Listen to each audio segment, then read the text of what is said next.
should participate. And part of participating is speaking up about where you want your tax dollars to go. And I don't want my tax dollars to go for death. I want my tax dollars to go for life, for the promotion of life. Now, we are out here in front of some of the biggest defense contractors here in the country. Now, I saw some signs talking about the war in Iran. I saw some signs talking about drones. When it seems like there's a pretty good consensus in this crowd that everyone is against that. But in your sense, why is it that you guys are targeting these companies specifically? What sort of influence do they have on those issues of Iran and on drones? Well, they're the weapons manufacturers, and weapons manufacturers know that we need war in order to be profitable. So they buy Congress. And it's such an odd circle because we pay our taxes.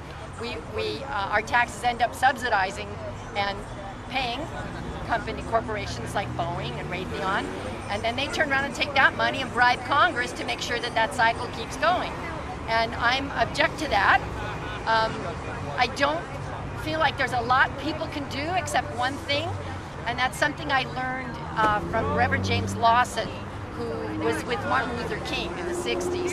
And at the beginning of the Iraq War, James Lawson said, we feel helpless. What can we do? Our government doesn't listen to us. And he said, the one thing any human being can do is stand up and say no. So I'm here saying yes to no. Now Maureen, warfare is changing in these days. Now, some of these manufacturers used to make huge jets. Now they're creating these minuscule drones that can surveil all over Afghanistan, Pakistan, Yemen. And the United States, by the way.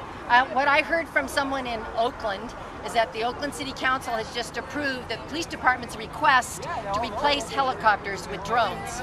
Now, why do you need drones against your citizens? That's a military weaponry. That's in opposition to the Constitution, which calls for posse comitatus, which means your police department is not your military. And we've lost that distinction. Yeah, but you make a very good point. I mean, these drones that are being used abroad are all of a sudden going to be... Well, and they're used abroad as well. I mean, they're being brought home to use on the United States citizens.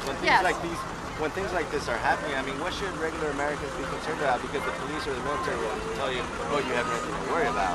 Is that really the case? Well, I think Americans have to start learning how to think. And you have to look at your media and say, gee, 98% of this is owned by whom? The corporations of America, the corporations of the world, actually. It's globalized.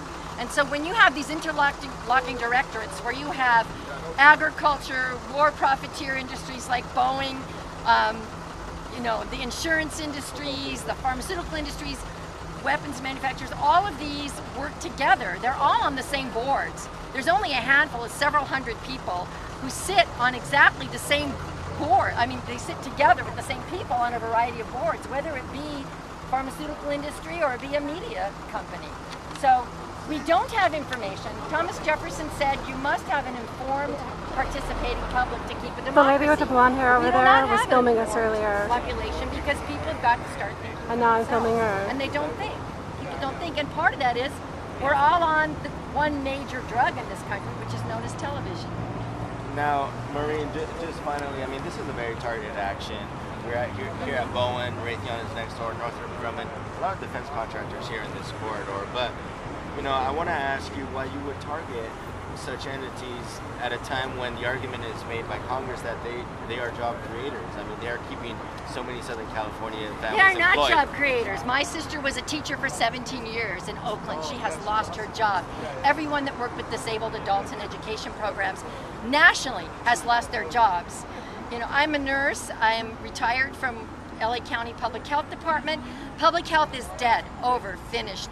They've closed every clinic that I worked in. So, jobs? No. Jobs are what people do in their everyday communities that need to be done. I mean, look at our unemployment rate. It's unbelievable. We are outsourcing. Since the time of Reagan, when we started subsidizing the outsourcing of jobs to other countries, you and I, our tax dollars pay to subsidize creating jobs in India. Why is that? I have a daughter who's a new lawyer. She can't get a job. 46,000 jobs, law jobs, were outsourced to India this year. Nobody's safe. We're outsourcing surgery jobs to other countries. You know, insurance companies are selling. Well, what does it say about things then when, you know, this is the only industry that is really growing right now? Because when it comes to government, at a time